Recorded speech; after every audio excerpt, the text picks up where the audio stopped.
I know that in writing the following pages I am divulging the great secret of my life, the secret which for some years I have guarded far more carefully than any of my earthly possessions. And it is a curious study to me to analyze the motives which prompt me to do it. I feel that I am led by the same impulse which forces the unfound out criminal to take somebody into his confidence, although he knows that the act is liable, even almost certain, to lead to his undoing. I know that I am playing with fire, and I feel the thrill which accompanies that most fascinating pastime. And, back of it all, I think I find a sort of savage and diabolical desire to gather up all the little tragedies of my life and turn them into a practical joke on society. And, too, I suffer a vague feeling of unsatisfaction, of regret, of almost remorse from which I am seeking relief, and of which I shall speak in the last paragraph of this account. I was born in a little town of Georgia a few years after the close of the Civil War. I shall not mention the name of the town, because there are people still living there who could be connected with this narrative. I have only a faint recollection of the place of my birth. At times I can close my eyes and call up in a dreamlike way things that seem to have happened ages ago in some other world. I can see in this half vision a little house. I am quite sure it was not a large one. I can remember that flowers grew in the front yard, and that around each bed of flowers was a hedge of vari-colored glass bottles stuck in the ground neck down. I remember that once, while playing around in the sand, I became curious to know whether or not the bottles grew as the flowers did, and I proceeded to dig them up to find out. The investigation brought me a terrific spanking, which indelibly fixed the incident in my mind. I can remember, too, that behind the house was a shed under which stood 2 or 3 wooden wash tubs. These tubs were the earliest aversion of my life, for regularly on certain evenings I was plunged into one of them and scrubbed until my skin ached. I can remember to this day the pain caused by the strong, rank soap getting into my eyes. Back from the house a vegetable garden ran, perhaps 75 or 100 feet, but to my childish fancy it was an endless territory. I can still recall the thrill of joy, excitement, and wonder it gave me to go on an exploring expedition through it, to find the blackberries, both ripe and green, that grew along the edge of the fence. I remember with what pleasure I used to arrive at and stand before a little enclosure in which stood a patient cow, chewing her cud, how I would occasionally offer her through the bars a piece of my bread and molasses, and how I would jerk back my hand in half fright if she made any motion to accept my offer. I have a dim recollection of several people who moved in and about this little house, but I have a distinct mental image of only 2. One, my mother, and the other, a tall man with a small dark mustache. I remember that his shoes or boots were always shiny, and that he wore a gold chain and a great gold watch, with which he was always willing to let me play. My admiration was almost equally divided between the watch and chain and the shoes. He used to come to the house evenings, perhaps 2 or 3 times a week, and it became my appointed duty, whenever he came, to bring him a pair of slippers, and to put the shiny shoes in a particular corner. He often gave me in return for this service a bright coin, which my mother taught me to promptly drop into a little tin bank. I remember distinctly the last time this tall man came to the little house in Georgia. That evening before I went to bed he took me up in his arms and squeezed me very tightly.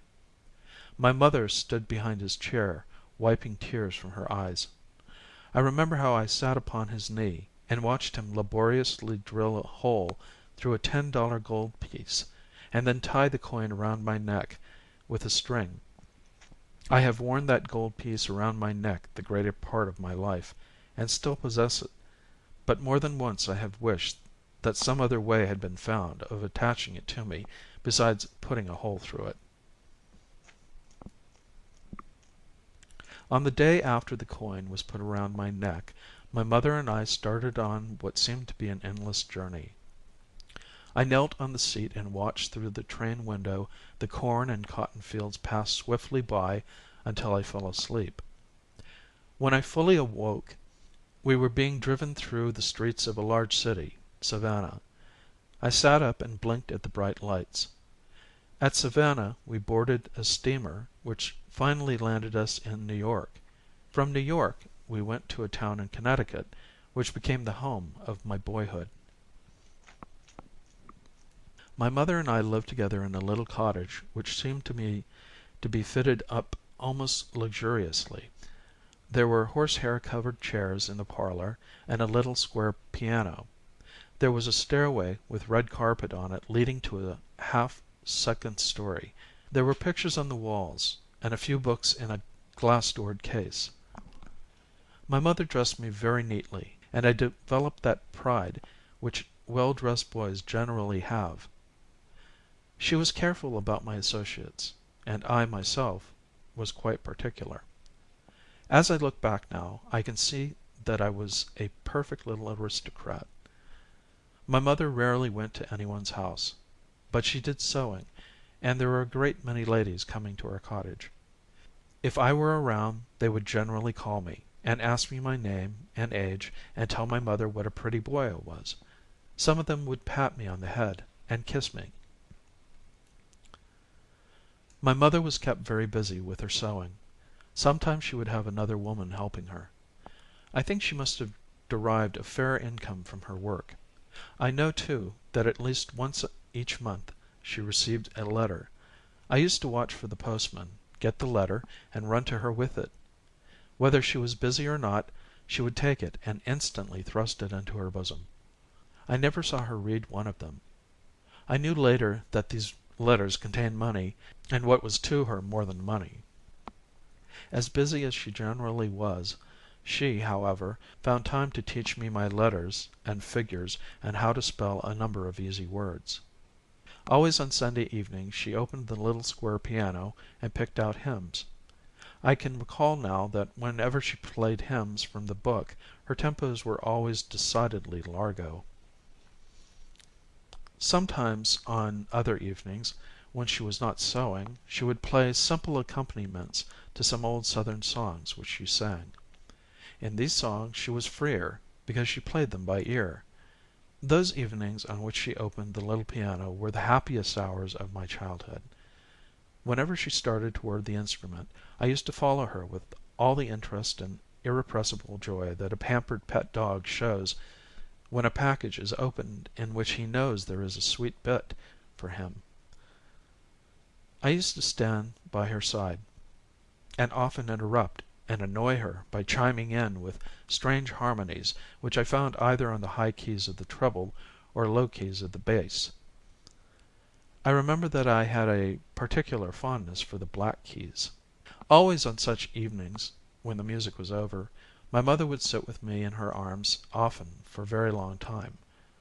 She would hold me close, softly crooning some old melody without words, all the while gently stroking her face against my head. Many and many a night I thus fell asleep. I can see her now, her great dark eyes looking into the fire. To where? No one knew but she. The memory of that picture has more than once kept me from straying too far from the place of purity and safety in which her arms held me. At a very early age I began to thump on the piano alone, and it was not long before I was able to pick out a few tunes. When I was 7 years old I could play by ear all of the hymns and songs that my mother knew. I had also learned the names of the notes in both clefs, but I preferred not to be hampered by notes. About this time several ladies for whom my mother sewed heard me play, and they persuaded her that I should at once be put under a teacher. So arrangements were made for me to study the piano with a lady who was a fairly good musician. At the same time arrangements were made for me to study my books with this lady's daughter. My music teacher had no small difficulty at first in pinning me down to the notes. If she played my lesson over for me I invariably attempted to reproduce the required sounds without the slightest recourse to the written characters. Her daughter, my other teacher, also had her worries. She found that, in reading, whenever I came to words that were difficult or unfamiliar, I was prone to bring my imagination to the rescue and read from the picture. She has laughingly told me, since then, that I would sometimes substitute whole sentences, and even paragraphs, from what meaning I thought the illustrations conveyed. She said she sometimes was not only amused at the fresh treatment I would give an author's subject, but that when I gave some new and sudden turn to the plot of the story, she often grew interested and even excited in listening to hear what kind of denouement I would bring about. But I am sure this was not due to dullness, for I made rapid progress in both my music and my books. And so, for a couple of years, my life was divided between my music and my school books. Music took up the greater part of my time. I had no playmates, but amused myself with games, some of them my own invention, which could be played alone. I knew a few boys whom I had met at the church which I attended with my mother, but I had formed no close friendships with any of them. Then, when I was 9 years old, my mother decided to enter me in the public school, so all at once I found myself thrown among a crowd of boys of all sizes and kinds. Some of them seemed to me like savages. I shall never forget the bewilderment, the pain, the heart sickness of that first day at school. I seemed to be the only stranger in the place. Every other boy seemed to know every other boy. I was fortunate enough, however, to be assigned to a teacher who knew me. My mother made her dresses. She was one of the ladies who used to pat me on the head and kiss me. She had the tact to address a few words directly to me. This gave me a certain sort of standing in the class, and put me somewhat at ease. Within a few days I had made one staunch friend, and was on fairly good terms with most of the boys. I was shy of the girls, and remained so. Even now, a word or look from a pretty woman sets me all a tremble. This friend I bound to me with hooks of steel in a very simple way. He was a big awkward boy, with a face full of freckles, and a head full of very red hair. He was perhaps 14 years of age, that is, 4 or 5 years older than any other boy in the class. This seniority was due to the fact that he had spent twice the required amount of time in several of the preceding classes. I had not been at school many hours before I felt that Redhead, as I involuntarily called him, and I were to be friends. I do not doubt that this feeling was strengthened by the fact that I had been quick enough to see that a big, strong boy was a friend to be desired at a public school, and, perhaps, in spite of his dullness, Redhead had been able to discern that I could be of service to him. At any rate, there was simultaneous mutual attraction. The teacher had strung the class promiscuously round the walls of the room for a sort of trial heat for places of rank. When the line was straightened out, I found that by skilful maneuvering I had placed myself third, and had piloted Redhead to the place next to me. The teacher began by giving us to spell the words corresponding to our order in the line. Spell first, spell second, spell third. I rattled off THIRD, third, in a way which said, "Why don't you give us something hard?" As the words went down the line I could see how lucky I had been to get a good place together with an easy word. As young as I was, I felt impressed with the unfairness of the whole proceeding when I saw the tail-enders going down before 12th and 20th, and I felt sorry for those who had to spell such words in order to hold a low position. Spell fourth. Redhead, with his hands clutched tightly behind his back, began bravely, FORTH. Like a flash a score of hands went up, and the teacher began saying, "No snapping of fingers, no snapping of fingers." This was the first word missed, and it seemed to me that some of the scholars were about to lose their senses. Some were dancing up and down on one foot with a hand above their heads, the fingers working furiously, and joy beaming all over their faces. Others stood still, their hands raised not so high, their fingers working less rapidly, and their faces expressing not quite so much happiness. There were still others who did not move nor raise their hands, but stood with great wrinkles on their foreheads, looking very thoughtful. The whole thing was new to me, and I did not raise my hand, but slyly whispered the letter U to Redhead several times. "Second chance," said the teacher. The hands went down, and the class became quiet. Redhead, his face now red, after looking beseechingly at the ceiling, then pitiably at the floor, began very haltingly, "F U." Immediately an impulse to raise hands went through the class, but the teacher checked it, and poor Redhead, though he knew that each letter he added only took him farther out of the way, went doggedly on and finished R T H. The hand raising was now repeated with more hubbub and excitement than at first. Those who before had not moved a finger were now waving their hands above their heads. Redhead felt that he was lost. He looked very big and foolish, and some of the scholars began to snicker. His helpless condition went straight to my heart, and gripped my sympathies. I felt that if he failed it would in some way be my failure. I raised my hand, and under cover of the excitement and the teacher's attempts to regain order, I hurriedly shot up into his ear twice, quite distinctly, "F-O-U-R-T-H! F-O-U-R-T-H!" The teacher tapped on her desk and said, "Third and last chance." The hands came down. The silence became oppressive. Redhead began F.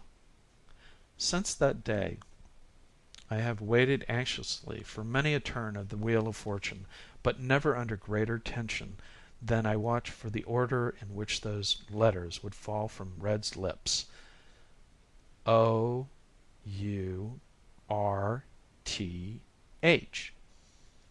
A sigh of relief and disappointment went up from the class. Afterwards, through all our school days, Redhead shared my wit and quickness, and I benefited by his strength and dogged faithfulness. There were some black and brown boys and girls in the school, and several of them were in my class. One of the boys strongly attracted my attention from the first day I saw him. His face was as black as night, but shone as though he was polished. He had sparkling eyes, and when he opened his mouth he displayed glistening white teeth. It struck me at once as appropriate to call him Shiny Face, or Shiny Eyes, or Shiny Teeth. I spoke of him often by one of these names to the other boys. These terms were finally merged into Shiny, and to that name he answered good-naturedly during the balance of his public school days. Shiny was considered without question to be the best speller, the best reader, the best penman, in a word, the best scholar, in the class. He was very quick to catch anything, but nevertheless studied hard. Thus he possessed two powers very rarely combined in one boy. I saw him year after year, on up into the high school, win the majority of the prizes for punctuality, deportment, essay writing, and declamation. Yet it did not take me long to discover that in spite of his standing as a scholar, he was in some way looked down upon. The other black boys and girls were still more looked down upon. Some of the boys often spoke of them as niggers. Sometimes, on the way home from school, a crowd would walk behind them repeating, "Nigger, nigger, never die, black face and shiny eye." On one such occasion one of the black boys turned suddenly on his tormentors and hurled a slate. It struck one of the white boys in the mouth, cutting a slight gash in his lip. At sight of the blood, the boy who had thrown the slate ran, and his companions quickly followed. We ran after them, pelting them with stones until they separated in several directions. I was very much wrought up over the affair, and went home and told my mother how one of the "niggers" had struck a boy with a slate. I shall never forget how she turned on me. "Don't you ever use that word again," she said, "and don't you ever bother the colored children at school. You ought to be ashamed of yourself." I did hang my head in shame, but not because she had convinced me that I had done wrong, but because I was hurt by the first sharp word she had ever given me. My school days ran along very pleasantly. I stood well in my studies, not always so well with regard to my behavior. I was never guilty of any serious misconduct, but my love of fun sometimes got me into trouble. I remember, however, that my sense of humor was so sly that most of the trouble usually fell on the head of the other fellow. My ability to play on the piano at school exercises was looked upon as little short of marvelous in a boy of my age. I was not chummy with many of my mates, but on the whole was about as popular as it is good for a boy to be. One day near the end of my second term at school, the principal came into our room and after talking to the teacher, for some reason said, "I wish all of the white scholars to stand for a moment." I rose with the others. The teacher looked at me, and calling my name said, "You sit down for the present, and rise with the others." I did not quite understand her, and questioned, "Ma'am?" She repeated with a softer tone in her voice, "You sit down now, and rise with the others." I sat down dazed. I saw and heard nothing. When the others were asked to rise, I did not know it. When school was dismissed, I went out in a kind of stupor. A few of the white boys jeered at me, saying, "Oh, you're a nigger too." I heard some black children say, "We knew he was colored." Shiny said to them, "Come along, don't tease him," and thereby won my undying gratitude. I hurried on as fast as I could, and had gone some distance before I perceived that Redhead was walking by my side. After a while he said to me, "Let me carry your books." I gave him my strap without being able to answer. When we got to my gate, he said as he handed me my books, "Say, you know my big red agate? I can't shoot with it any more. I'm going to bring it to school for you tomorrow." I took my books and ran into the house. As I passed through the hallway, I saw that my mother was busy with one of her customers. I rushed up into my own little room, shut the door, and went quickly to where my looking glass hung on the wall. For an instant I was afraid to look, but when I did, I looked long and earnestly. I had often heard people say to my mother, "What a pretty boy you have." I was accustomed to hear remarks about my beauty, but now, for the first time, I became conscious of it, and recognized it.